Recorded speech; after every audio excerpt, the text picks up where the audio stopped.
Welcome to Coaching in Session, where limits end and growth begins. Hosted by Michael Rearden. This is your space to challenge the ordinary, unlock your potential, and step boldly into your next chapter. Your mindset journey continues. Welcome, Chris Woods, Coaching in Session. How are you doing today? I am great. Thanks, Michael. How are you? Doing well. Thanks so much for coming on. Today, I have you on as an executive coach and author of Balls and Brain. We are going to be looking at what you have been doing and what you will continue to be doing, because the work that you are doing is so important.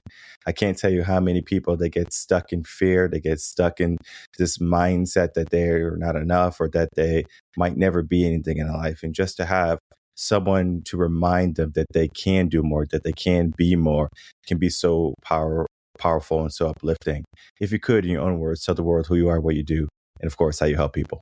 Sure. So Chris Woods, certified professional coach. I help people through mostly one-on-one coaching. I spent years as an executive, including 7 years at Google and 4 stints as global chief growth officer for investor-backed companies. One of my big claim to fame is I flatlined in the hospital at 40 years old in the middle of a big career. And it set off a trajectory of trying to reset and say, what do I want to do the next 40 years differently than the first 40 years? So that has served as the framework that I use in my coaching practice. When you had that epiphany or that moment to, it's like a come to grace moment, I guess you can call it that, where you're like, man, I'm 40.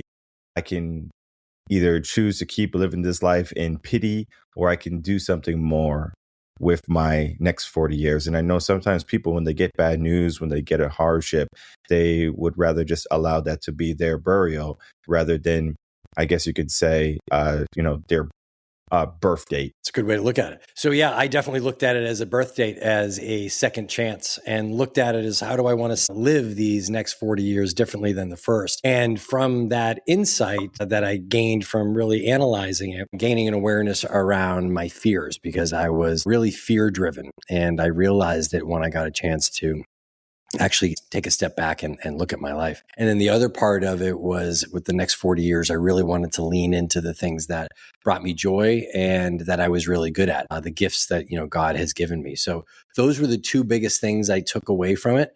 And it wasn't like I woke up after the flatline and those were the 2 insights I had and let me out of here and I'm ready to go. It ended up, kicking off an introspection that ended up, resulting in those 2 insights. I can only think about how when we're young, because I'm getting close to 40, right? And when I was a teenager, it's like I thought I knew everything. When I was in my 20s, it's like I know a lot, but it's still more for me to learn. And now in my 30s, I'm like, hey, please teach me. Like, I want to learn more. So like, as I've been growing or aging, I've been more into this world of teach me how I can be better every single year, versus I'm stuck in this finite point where I've gained my high school diploma, my college degree, and I'm like, okay, I'm in a good spot. And I find that many people, they get stuck in one of those spots where they find their career, they find a lifestyle, and it's nice for a time being. But if they don't upkeep it in the sense of going to the gym and exercising, eating healthy, they're going to start to deteriorate, or maybe even burn out in their job or career. What was it like for you to realize in your career the ups and downs of your trajectory of whether you were growing to something better or you were staying stagnant or maybe even falling behind? So I was always trying to get better pre-flatline, and I was always, working hard on that. But at the same time, I realized I was playing defense on a lot of things. So things I didn't want to be exposed as being deficient in. So one of the examples I give when I work with my clients around fears is the whole idea of like the thought, emotion, action type framework. And I used to give an example of back when I was at Google and doing very well, sometimes there would be new projects or new opportunities that would come up. And my initial thought on a lot of those was like, oh boy, what if I don't do well on this? What if this exposes me that I'm not as good as I like to think that I am? So then the emotion on that was anxiety. And then the action was oftentimes trying to find ways to avoid it. And so what I use that as an example for other people, what I've now reprogrammed myself on that is around the thought, instead of that being, oh boy, this could go wrong, it's more like, great, this is going to be great. This is a great opportunity for me. This is for me to grow. And so because that's the thought, the emotion is no longer anxiety, the emotion is excitement. And then because the emotion is then excitement, then the action is no longer avoiding it. It's actually like, this is great, let's go. And so it took me some time to realize that, but that framework that I was able to then incorporate into recognizing, some improvements needed to be in my mindset is the same thing that I now use to work with my clients. And what I always try to say to people is, so it's not your fault. So I always try to do like, first off, this is not your fault, but it's now your responsibility. So the way that you've developed these things was over the years that seem to work for you, but they get to a point where they don't. So this story of analogy that I always love to use is a guy who built a raft. So he needed to get from where he was living to where he wanted to live, get across this rough river. And he had no way to get across. So he looked around and he made a makeshift raft out of, fallen logs and vines and then grabbed himself a longer stick and used it as his oar. And he made it across the rough river and he made it to the next spot. And he was so grateful that he had it. He put the raft on his back and walked around with it for years. And he became known as the person in this new village as the guy who walks around with the raft. So one day, a wise old man asked him, it's like, so why do you carry that raft? He's like, oh, this raft, this saved my life. There's no way I'd be here without this raft. And I may need it again. And he said, do you ever plan on going back to that old village? He said, no, this is where I live now. He said, you're not going to need that raft anymore. You can thank it for its service. It was great, but you don't need to carry it around anymore. It's time to put that down. So he puts it down. He's able to, straighten his back and he feels a lot lighter and he's able to go on with the rest of his life.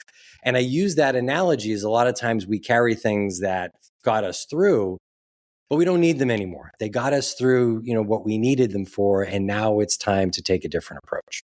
I can only imagine people thinking, well, what if God said that there's going to be a second flood and they wish they had that raft, right? Well, you know what? The way that I say is if that ever happened, you'd figure it out. Exactly. It's very true. I know some people, they're stuck in this hoarder mindset of like, they want to keep everything and they don't want to relinquish something. So let's use fitness as our beginning example. They want to get in shape, but they don't want to give up the cake. Right? Yeah. It's an easy, thing to understand, but sometimes they have to let go of what has been holding them back or what has been anchors or maybe what doesn't serve them anymore. And just relinquish it, right? Similar to the guy with the raft, he has to get rid of it so he can straighten his back, he can see better. And then also when you're looking up, when you're more upright, you're going to be in a more positive state of mood, you're going to be more optimistic, and you're going to see things in a different light. And I find that sometimes when people, they get into this work mode, especially midlife crisis, 40, 45, maybe even 50, where they are just head down, focused on their job to make as much money as possible. They neglect everything else, their health, their family. They just want to work. They want to maybe try to retire early, all for this idea that maybe they can be happy down the road, right? Like they will do all the work, do all the hard stuff now, and then commit to the rest of their life to sitting on the beach or whatever that might be. And I find that to be one of the greatest fallacies that we have come to believe, where happiness has become a destination rather than a choice. What do you say to the people who are not afraid to relinquish the things, but are afraid to relinquish the idea that happiness is something they have to wait for? It's a great point, and I feel very strongly the same way that you do.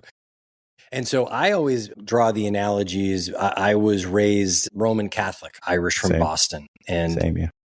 And what they always drilled into your head was, listen, life sucks and you need to do what we tell you to do and it's going to be hard, but you know what, if you do all these things, when you die, you'll go to heaven and it'll all be worth it. I always inherently kind of bristled at that because I was like, why can't life actually be good now? And you can still have goals and you can still maybe, put off some things to the future. But as opposed to adopting that mindset that I'm going to be miserable and accept being miserable because one day it will be better. There's a lot of things that you could say about that is you're not guaranteed you'll have tomorrow, right? As well as how much better of a life can it be that if you can just start living that now? So one of the questions I ask people, and it's not mine, and I always give full credit to Peter Crone, so a British gentleman who's a great life coach. He asks the question, and I ask my clients this all the time. Who would you be in the absence of your concerns?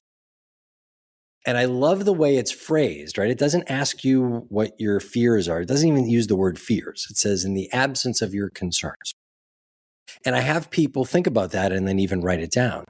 And you'll find that it's a magical question because I bet you'll say that you'll feel differently. You'll feel differently. And then as a result, you'll behave differently. And then your weeks and months and years would look differently, right? And so what I always say is use that as a kind of a message from your soul, that could be your North Star, that could be available to you. And one of the things I always say, it's, I kind of bring this back to God, is that, God put us here not just to, be miserable and just work hard and do all the right things. He wants us to actually use our gifts that he gives us and wants us to live our lives not so much consumed in fear. And so that's the reason why I even wrote the book on balls and brains, because the balls part of it is about gaining awareness of your fears. And the brains part of it is gaining awareness about your gifts, the things you're really good at, and to ideally be doing more of these. So I think that is kind of the pathway to be able to live a life that's more aligned with I'm playing to my strengths, playing to my powers, and I'm not just giving up and saying, all right, this is going to suck for the next 20 years, but down the road, it will get better.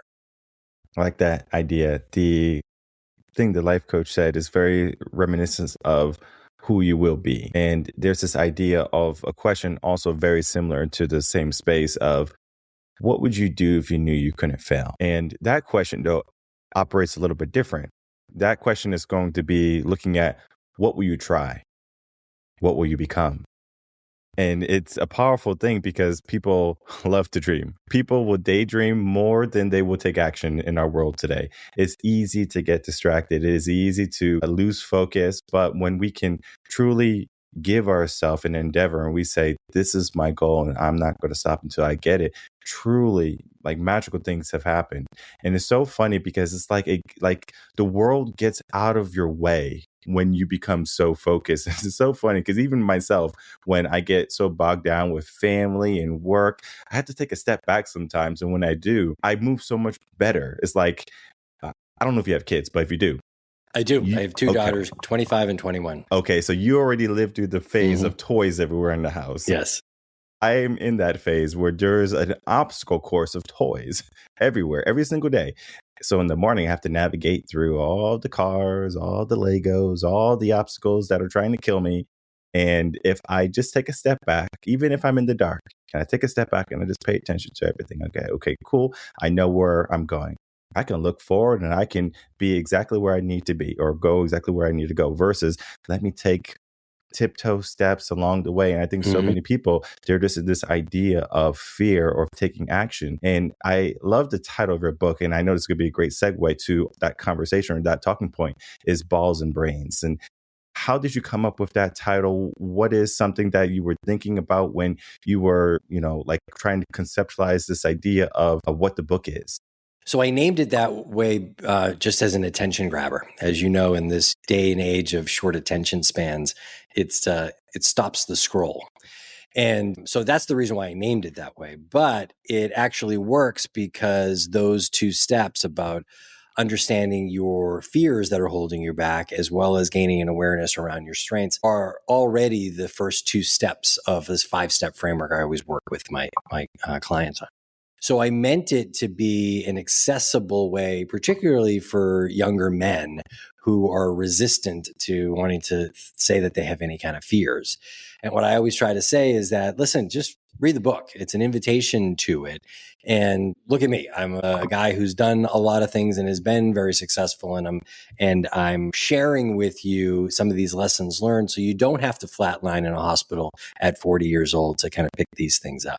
So that was the driving force behind the name and the nature of the book, is that it's a way to just try to get this message out to more people as an invitation for them to think about there might be a different way to live my life. What's one of the takeaways or the greatest lessons that you would want readers to have when they open up your book and then close it when they are all the way done? I want them to feel they have a better awareness of themselves, particularly related to their fears and their strengths, and they have a real direction as to what they can now do with it. It's powerful. I think of this idea of success when it comes to that purpose, that goal, because someone can say, well, I find myself successful if I don't, flatline at 40, right? So they make it to 41. Yes, I made it. I'm successful. But then success could be something so minute for some people. Success can be, I just want to be able to go to my kid's ball game, or I want to be able to go on vacation once a year. And then certain people, they have this more grandiose lifestyle where they want to go on vacation every single month, or they want to be able to live in certain neighborhoods and have certain cars that they want to drive and clothes they want to wear. When we start to look at success and this whole idea of becoming or maximizing our strengths and who we can become, is success derived solely by the individual, or is there going to be some stigma or some stimulus from the real world saying that if you want to truly be successful, it needs to be this?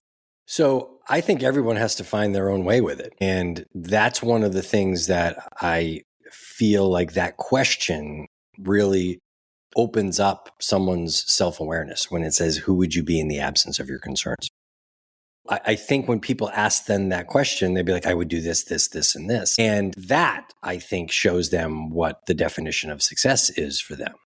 And so I always then recommend people getting in touch with what their inner direction and their inner compass is and hold to it, as opposed to being able to kind of give in to one of the first things I say is social media, but other things just in general. So related to that, one of the immediate suggestions I give my clients is to either go off social media or go down and weed down the things that they follow and the things that they pay attention to. Because as you know, these algorithms will just keep giving you more of what you've seen. And I find that you had said before, when someone decides that they want to be, they want to be in better shape, but they're not willing to give up the cake, for example. So I find the real power in all of these things is the power of habit. And what ends up happening is that if you don't mind your own habits, they will just build up, by default, and becomes very hard to get out of these things. So if one of your habits is always looking externally to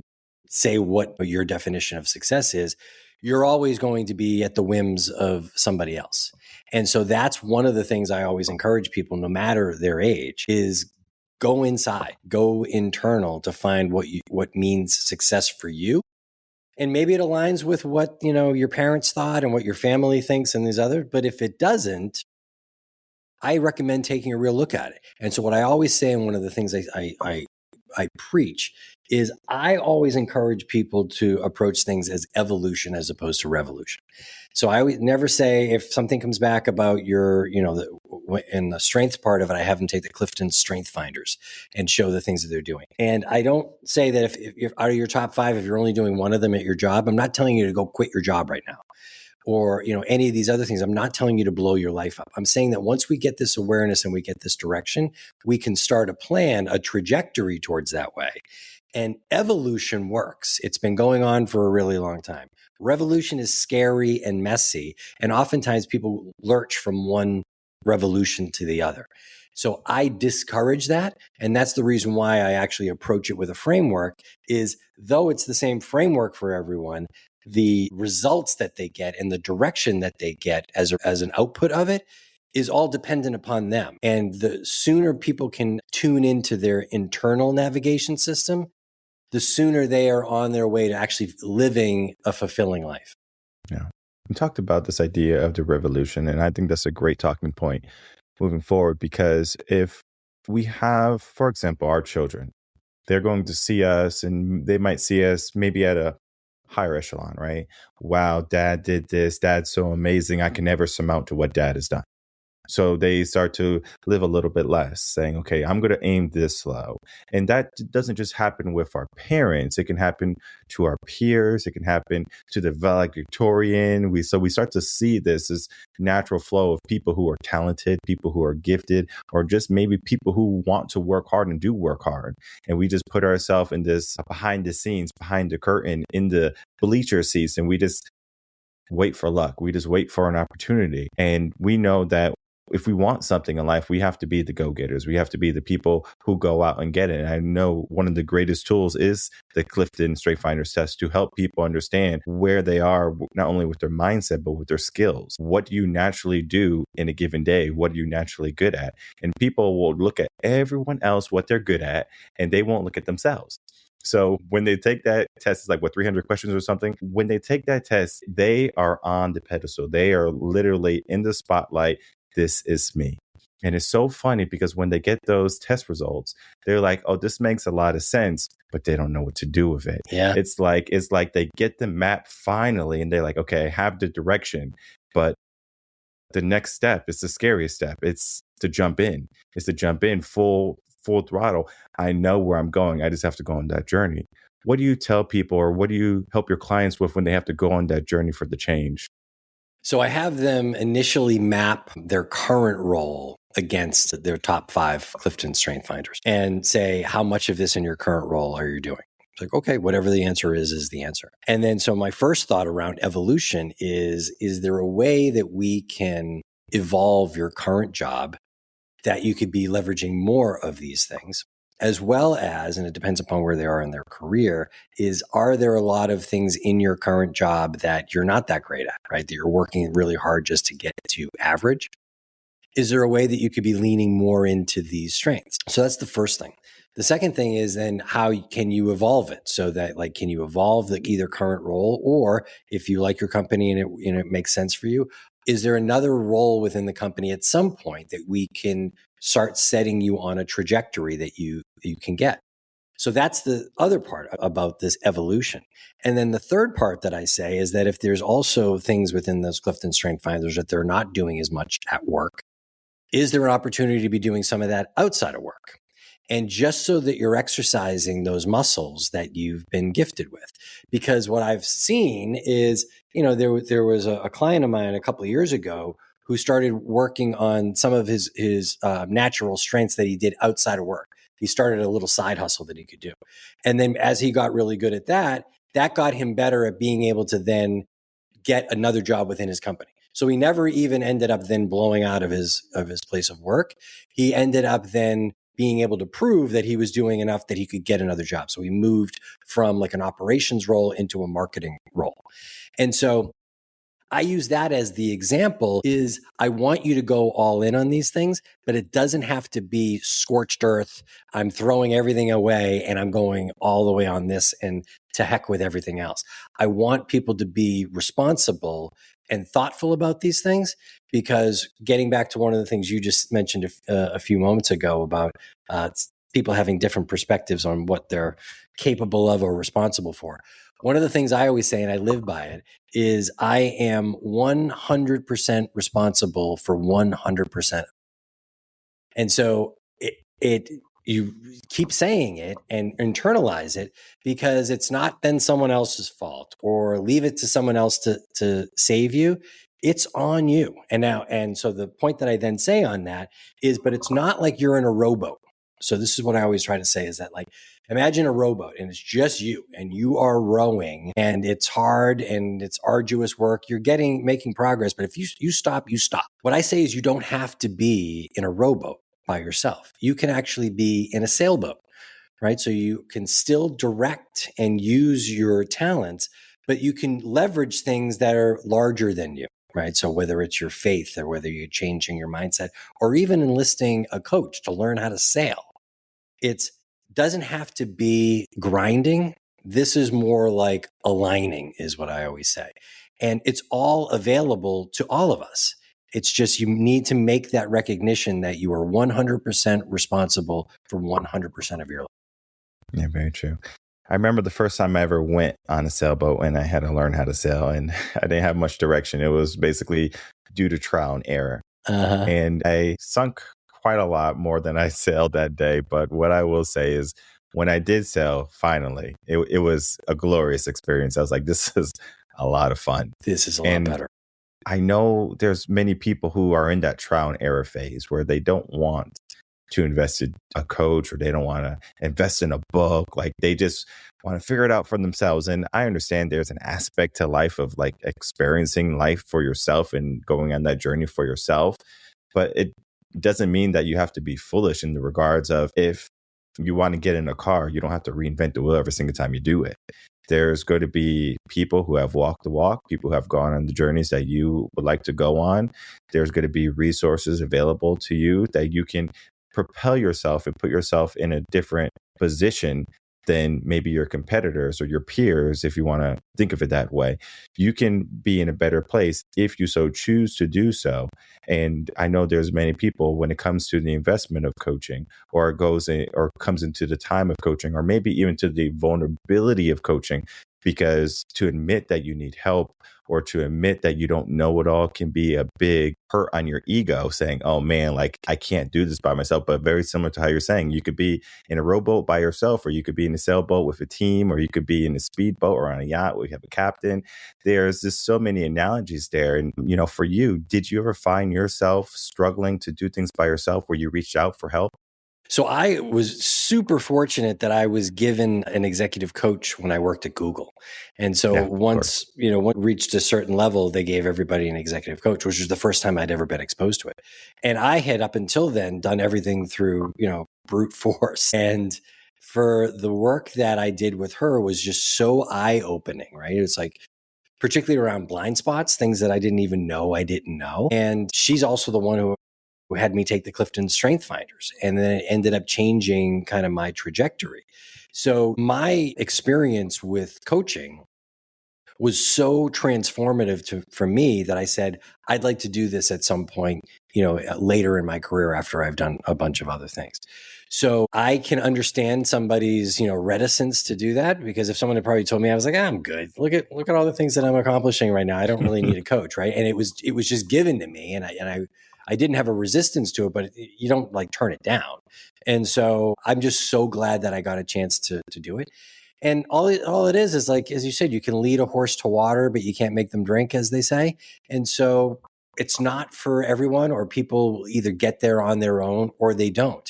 But I just feel at this point, I'm 56 years old. I've been doing this now for a long time, that I have seen such transformation for people and such acceleration when they've worked with me or any other coach. I'm not even here just pitching, me. I'm just here having this conversation about the importance of gaining awareness about the things that are holding you back that you could be doing more with. And doesn't it sound better to be like in flow as opposed to in grind? I find men have a harder time seeking help than a woman does. Like women will get coaches easily, but for men, it's just like stuck. And it's so funny because I wanted to bring this up because your title is very reminiscent of that. It's like balls and braids. And it's like, like they have that idea of, have some balls, man, some cojones and like to do it and to suck it up. And then like this idea of the brains aspect is there's so much knowledge available to you. If you can put your ego to the side for a moment, maybe you can learn something. That's just it. And that's the reason why I wrote it this way, is for that type of audience, because I thought about me in my 20s that I would have, or 30s, I would have, loved this. And that's exactly the idea. I always say it's like people need to make the decision on their own. So I end up working with people oftentimes through companies, corporate clients, and then people just the same way it happened for me at Google. But then the majority of the rest of my clients are all referrals. Other people, they're out to drinks with buddies or out to dinner or somebody, and it comes up that somebody was like, oh, I worked with this guy, Chris Woods, you should do it. So that's how all my business has been built over these last 4 years. But this is the reason why I wrote the book, is that there's so many other people, and particularly younger men, who could benefit from this message. And if I help a handful of them, then again, I feel like I'm doing what I've been put on earth here to do. Yeah, same thing I did with the podcast. There was so many young men reaching out, emails, and just trying to figure out what they need to do. And I can't tell you the common theme that every single one of them had. They were afraid the next steps, whether they were going into sports on a scholarship, whether they were going to pick a college career, like a major. It was like they didn't want to make a mistake. Mm-hmm. And even though like I wanted to say, hey, do this and then you won't have any regrets, it's their journey, because they might say, oh, this is not for me. They might have tried something, it didn't work. So there is that learning curve, and to have a mentor to be there almost at every given point. And a book can be a great mentor as well, because I can't tell you, when I was in the darkest points of my life, I went down to the basement of my library. It's in Connecticut, so we have basements up there like crazy. Sure, even I'm in from libraries. Boston. I know it. Yeah, so there's basements everywhere. So there's like a basement. That's where they kept all the personal development books. So one of the books like yours will be down there, and I would just sit on the floor and I would just get book after book and after book and just start reading. And I did it for about 2 months, and then from there I was like, I have enough knowledge, I have enough brains. Let me start to take the action. But it was that leap of faith where I didn't know what was going to happen next. It was something where it was so much uncertainty, but I was filled with so much hope and vigor. And I had trust in myself that regardless of what came my way, I was going to be able to take care of it. Yeah. And that having that faith and trust in yourself is amazing. And it's like, if that is something that both you and I can then instill in other people, once you have that, nothing can hold you back, right? Because as you said, like in the story I said about the raft, and the guy finally put it down, and then you're like, what happens if another flood comes? My mindset is you'll figure it out. And so to be able to have that instilled, that you're like, no matter what happens, you're going to be okay. And again, you're not in a rowboat, you can actually be in a sailboat. I remember my cooperating teacher, when I was studying to be a teacher, he had a saying. He goes, be ready for bear, right? Regardless of what comes your way, just be ready for it. And we were dealing with elementary school kids. So I was just thinking, how bad could it get? And then you become an elementary school, middle school teacher. You're like, now I can see how bad it can get. And life could be very similar, where you don't necessarily know what's going to be around the corner. And sometimes there could be very bad seasons where you're like, damn, what happened? And then there's some seasons where you're like, man, this feels good. And we can get into those more readily good seasons if we just understand the trajectory of how we are living, how we're operating, and where our mindset is. And I just love all our concepts that we talked about today. It's truly powerful. And I know there's so much more you and I could be speaking about to help people, invigorate them to take action or to do more, to maximize themselves. But this is the part of the journey where they have to make a choice. What's my next step? And I would love for you to give us some final words, some final thoughts, and please tell people how they can reach out to you, find you, and get your book. Sure. So I would recommend whether you buy the book or not. So assuming you don't buy the book, the two things I'd say to do is first do that exercise and ask yourself, who would you be in the absence of your concerns, and write it down. And then the second part is relates to your strengths. Take a Clifton Strength Finders or something else like that, the diagnostic that then shows what you're really good at, and take an honest inventory and map it against what you're currently doing in your life. And so I'd say do that anyway. If you wanted more detailed guidance on that, that's mostly what I talk about in the book, and you could get it off of Amazon, and it's very inexpensive, and all the reviews are 5 stars, so nobody's asked for their money back. But if you want it back, I'll give it to you.